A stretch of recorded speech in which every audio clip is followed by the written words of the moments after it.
เอาใจขอบใจกินกับน้องเด้อแดงน้องกินมันจะเคยดื่ม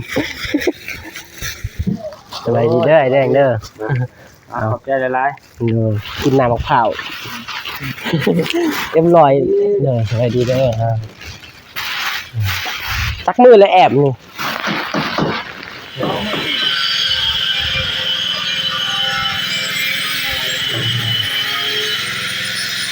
สำเร็จ2 พาสำเร็จ2 พายัง3 พาห่วยมาจะใช้เองสบายดีมาแต่บ้านกะบ่เขาไหนอ๋อนี่บ่ลังแอนตะพนตกตัวตัวนี้กำลังมือนี่เนาะกำลังแหลกมือนี่เนาะ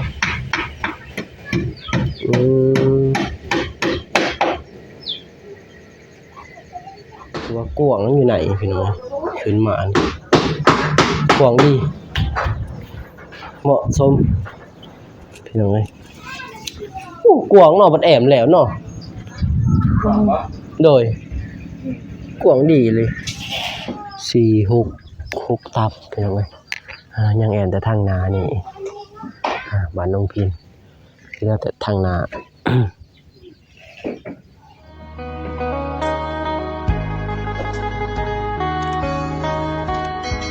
เปิดภาพมากะอยู่กันน้องพินเป็นยังไงไม่ได้เข้ามากะพอดีเป็นเวลา 3-4 วันเป็นยังไงทางมาสายก็ติดภารกิจแน่แล้วก็พอดีจากนั้นก็บ่สบายแน่พี่น้องเอ้ยเสียงก็อยากแหบเพราะว่าเป็นวัดพี่น้องเอ้ยมื้อนี้ก็เลยเข้ามาตอนแรงๆโอเคไหนแดงแอมทางบ้านน้องจันทนาเลยพี่น้องเอ้ยคือว่าจวดจาดอันนี้พี่น้องแอมนี่เกือบแล้วนะยังแต่พังนาทางล่างกับมื้อนี้ก็น่าจะบ่แล้วดอกพี่น้องเพราะมันก็ค่ำแล้วนี่ครับ5-6 โมงแล้วพี่น้องเอ้ย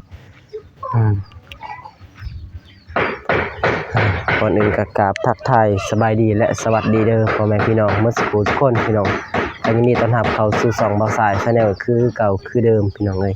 เสียงก็อยากแหบๆได้เด้อพี่น้องเด้อเพราะว่าบ่สบายเป็นไข้มา 2-3 วันพี่น้องเอ้ยตอนนั้นก็ไปไถนากับบ่าวมิกจากไถนาแล้วก็พอดีบ่สบายพี่น้องเอ้ยโอเคพี่น้องเดี๋ยวเข้าไปหาไอ้แดงเพราะว่าเพิ่นซื้ออันนี้มาพี่น้องซื้อน้ำมะพร้าวมีให้น้องพินกับน้องจันทนาจะใช่แล้วน้องจันทนา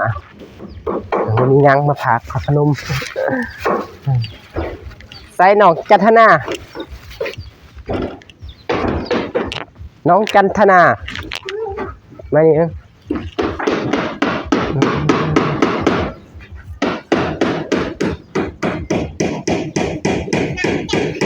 น้องพินไปไหนน้องพินไปวันกะโอ้มื้อนี้บ่เห็นน้องพินน้องมื้อนี้ขอบใจกินกับน้องเด้อแดงน้องกินได้ตู้ใหม่วันโอ้อยากให้ไอ้แดงเพิ่นก่อนบ่มีหยังมาฝากคือเก่าหั่นแหละมันจะเคยดื่มสบายดีเด้อไอ้แดงเด้อขอบใจหลายกินน้ำมะพร้าวเต็มร้อยเด้อสบายดีเด้อตักมือเลยแอบนี่ช่องมือนี่บางยาข้อตกพี่น้องเอ้ยกันสั่นเอาบ่อยู่พอดีซองมือนี่หน่อยแดงเนาะถือว่าแล้วซองเบื่อก็จนได้สิเขา3 พาแล้วเนาะ3 เบื่องนะพี่น้องเอ้ยแต่บ้านน้องน้องพินนี่แอบมืดเลยเนาะน้องพินนี่เนาะแม่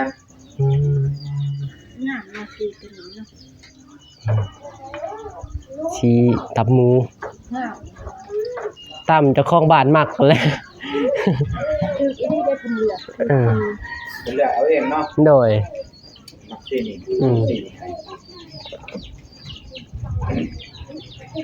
สีน้องพินสีน้องจันทนานี่คือแบบอยากออกสีแดงเริ่มจากอันนั้นอยากจ้างสีส้มๆงานคือกันมันจะเข้ากับเสื้อ สบายดีเด้อ ไปดีเด้อคอแหบคือกัน จะบอกคอแหบ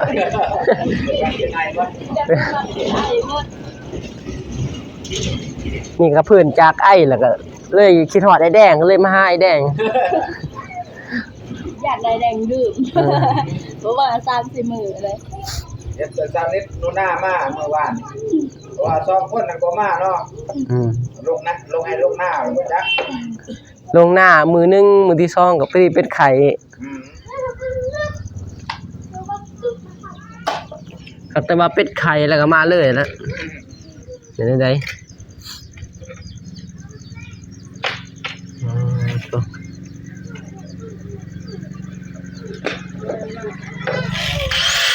แล้วก็มาตะวันตากวะ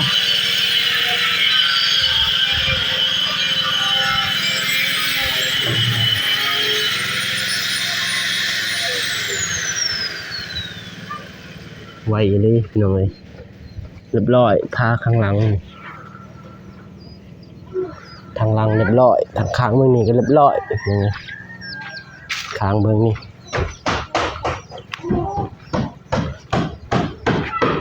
สำเร็จ2 พาสำเร็จ2 พายัง3 พาห่วยมาจะใส่เองสบายดีมาแต่บ้านกะบ่แล้วลืมยังอีกสัน บอกว่าบ่ทันแล้วก็มาเลยบอกไอ้เจ็บเหี่ยวเลยมาแต่บ้านกะ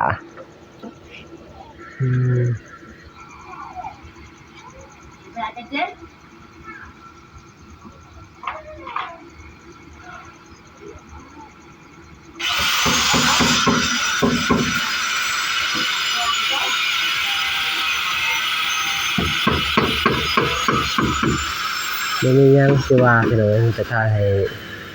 พี่น้องได้เบิ่งในการเฮ็ดโครงสร้างไอแดงพี่น้องแล้วก็ไอซีนี่ใส่แว่นเลย คุณโคต้า บ่มีพุ่นแน่นอนเวลาตัดไปใส่ต่ออีก 1 นาที อ๋อจักให้วานกะ ให้เงิน อ๋อ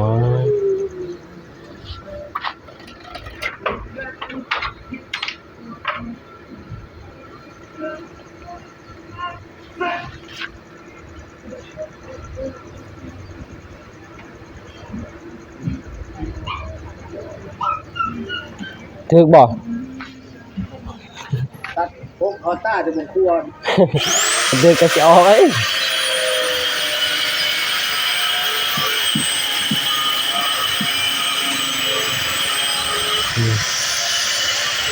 มื้อนี้ก็แต่เช้าบ่แต่เช้าแอมนี่ว่าแอมนี่แต่ตอนเช้าบ่นึงนี่บ่ฝนตกบ่ตกเขาในอ๋อนี่บ่ลังแอมตอนฝนตกตัวตัวนี้กำลังมือนี่เนาะกำลังแหลกมือนี่เนาะ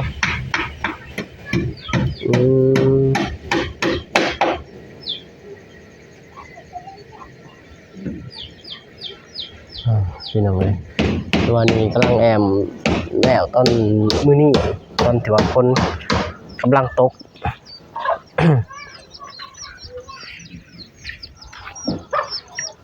สบายดีเฮ็ดยังล้างเฮ็ดจักดอกเฮ็ดนี่ เชิงโลก โอ้ยเฮ็ด ตอนนี้อัน6นู่ โอ้เฮ็ดฮูนูโอ้เส้นได้กิน จักเขาก็ฮู้ว่าจักได้อย่าง โอ้ บอกเพิ่นแล้วเฮ็ดเองเฮ็ด ให้น้องพินบ่ โดย แกงเนาะเฮ็ดได้ก็ตักเลยตามหมักนะ เคยเฮ็ดบ่เป็นสิเฮ็ดเนาะบ่เคยเฮ็ดคนติ โอ้ ติแหละคนเฒ่าเนาะมันบ่คือผู้หนุ่มเด้ผู้หนุ่มนี่สิแซ่บแน่ผู้เฒ่านี่เฮ็ดก็ต่างใส่หลายก็บ่หลายใส่น้อยก็บ่น้อยไปหาอยู่ไส อันนี้ก็นี่อันก็เฮ็ดอยู่อันนั้นหั่น มันยาวก็ไปเฮ็ดพื้น โอ้ไปหาเพิ่น อืม เฮ็ด พลา มีเฮ็ดกับแก่ยังเนาะแม่นเฮ็ดกับแก่เฮ็ดฮูนูเฮ็ดปวกข้องดอกพี่น้องเอ้ย บ่มีแนวกิน ซำนี้ก็พอกินอยู่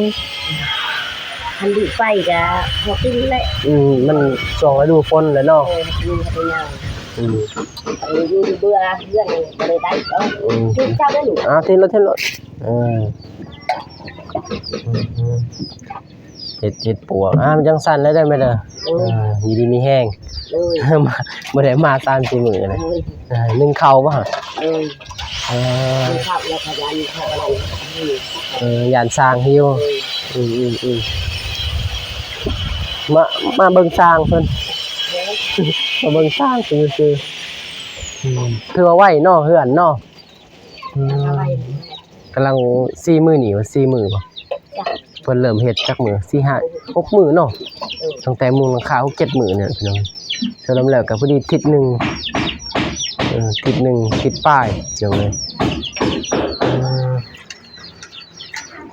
ถือว่าไวเติบพี่น้องเอ้ยจักหน่อยก็แล้วจักหน่อยนี่แล้วก็ได้ขึ้นแล้วบัดนี้ยังอีกบ่ดนเลยก็สำเร็จ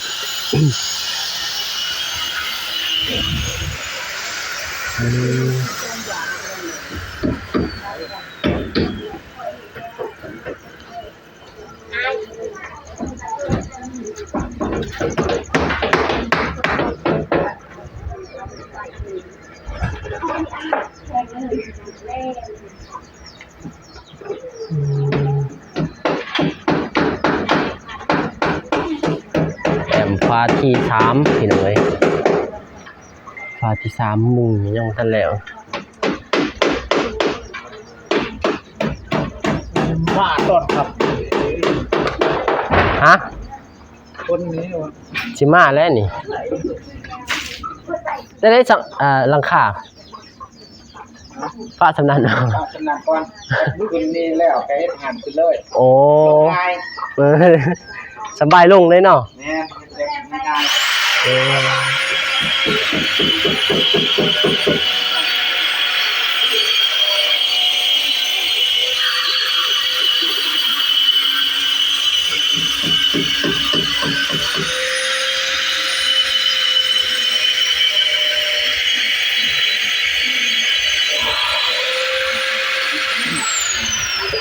อาใส่ตัวรถมันก็สบายยืนใส่อยู่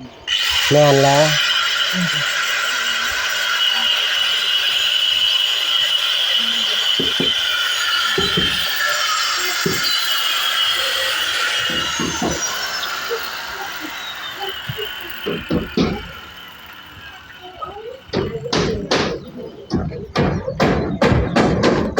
ไปพี่น้องลองขึ้นเบิ่งอยู่ทางเทิงว่าเป็นจังไดโอ้แบบนี้ดอกขึ้นมากะเขาประตูอย่างนี้ประตูจะอยู่เครื่องกลางแล้วก็เสียออกทางนี้จะเป็นเบื้องเฮือนครัวน้องกินว่านั่นนี่เลย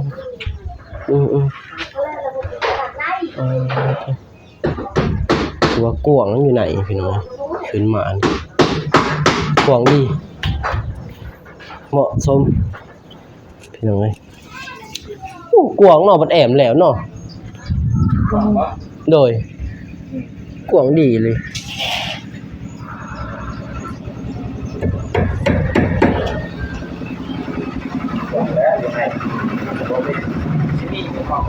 บ่มีห้องเนาะ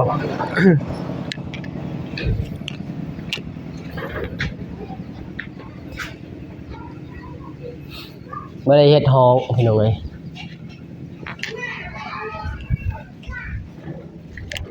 ไอ้แดงนอนนี่บ่หรือเมื่อพอดีแล้วออกเมื่อนำกันนี่เลยนี่แหละนี่ก็4 โมง 5 โมงพอดีออกโมงไอ้ชีก็เมื่อบ่ไอ้ชีเพราะว่า คนนั่นน่ะพวกโลกภัยพอ ฝนตกกับคู่มือเดี๋ยวนี้แต่ฝนยากเนาะเฮ็ดเวียกเนาะ จะมาเฮ็ดแล้วบ่จะมาเดี๋ยวมันลาย ผมที่เอามาดูน้องพ่อเนาะ ฝนก็ตกยากแดงก็เร่ง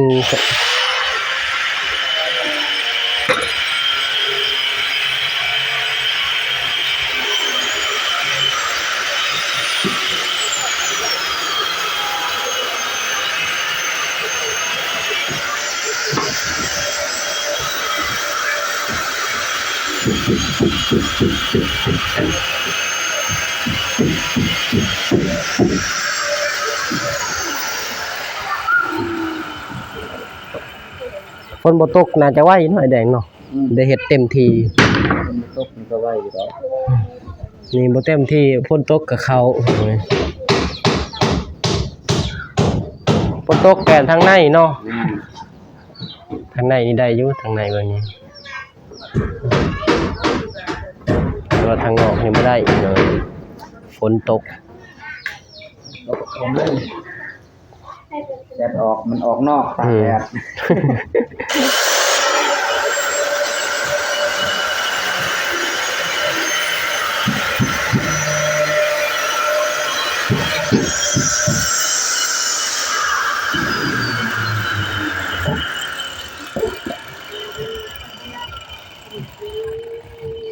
เจ็บมับเจ็บมับ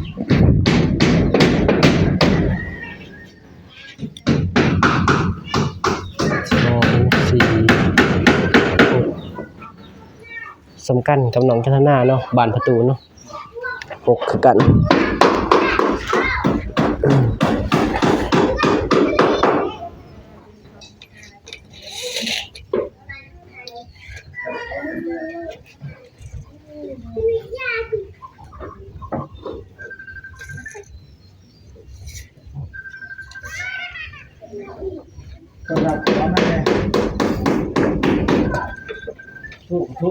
ซ้ายเขาซ้ายเขา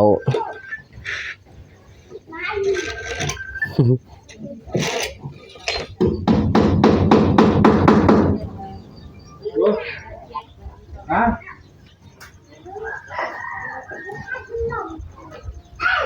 ไหน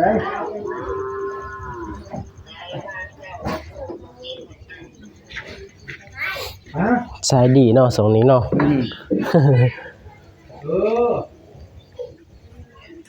ดื่ม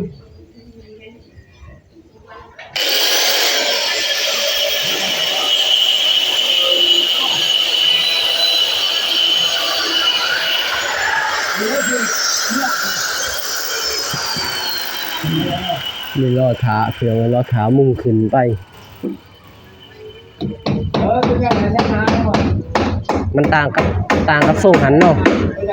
ส่งหันมันก็ง่ายแน่ส่งนี้มันยากติเนาะสิตอกเนาะน้อยมันไล่มันแหละได้ดูเกี่ยวกันแล้วเรื่องที่ตอกนี่มันอยากมันลายตรงอย่างนี้มันเอาได้ปัดก็เล็กละหน่อยทำแบบตรงเอี่ยมบลายคือบ้านเฮาตะกี้เฮาบ่เคยใส่ได้ข้างนี่แม่นเอาใส่แต่ข้างนั้นข้างนั้นถือว่าทางล่างอย่างเดียวนะเนี่ยทางล่างอย่างเดียวยังเฮินครัวยังเนาะมันมีครบเลยขางหมดมีทุกบ้านเลยนะเฮ็ดกะซ่าแม่นเฮาได้ตัดเด้ได้ตัดคือกระดาษแล้วล่ะพ่ออยู่บ่เสือหลาเอาไว้เด้บ่พ่อก็ยังอยู่ดอกงบไม้เสือหลาว่าเฮาบ่ได้ไล่คันหองเด้ถ้ามีคันหองอีกเนาะไล่แบบพอดีเต็มสิเลือกก็เลือกอยู่ดอกเนาะแผ่นนึงบางทีเลือกเลยดีพี่น้องแต่ว่าพ่อสำดำตับซอกตับเดี๋ยวมาส่งเลย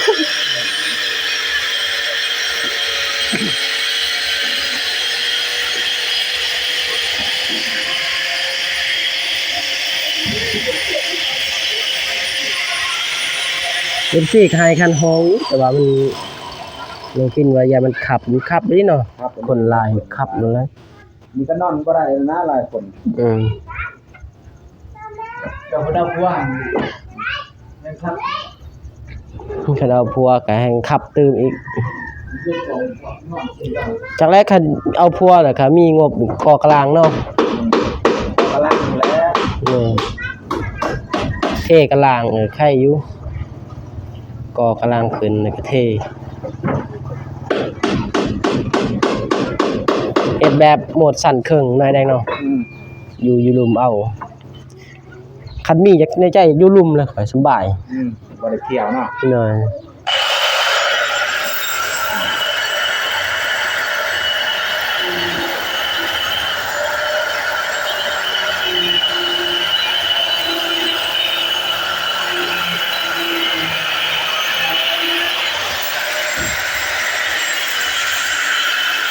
อยู่เรื่องนี้สบายตัวมีสบายเงินขวายเนาะ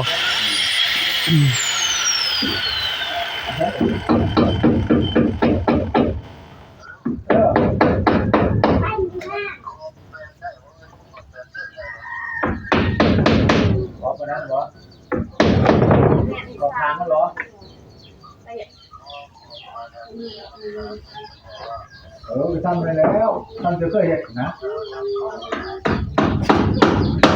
ทำซ้อมงานก็ได้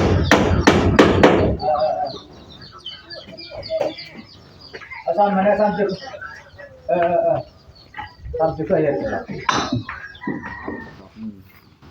ตอกมือเองบ้านกินเป็ด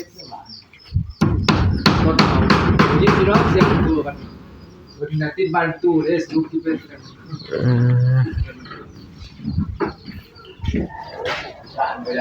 บอลประตูพี่น้องเลยงามจะเป็นบันไดทางขึ้นตัวนี้เขินว่า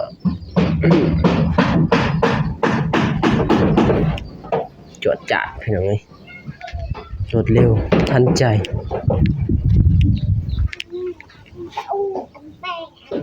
เรียบร้อยเบิดมีแต่ซ้ายเนาะขำมามีแต่ซ้ายพี่น้องเลยไปพี่น้องเดี๋ยวลงไปก่อนจะประมาณนี้พี่น้องเลย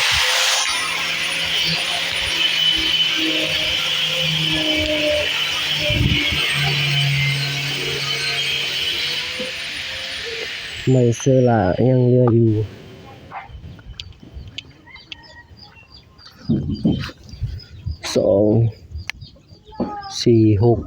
6 ตับเป็นยังไงยังแอนแต่ทางนานี่บ้านน้องพินที่แล้วแต่ทางนา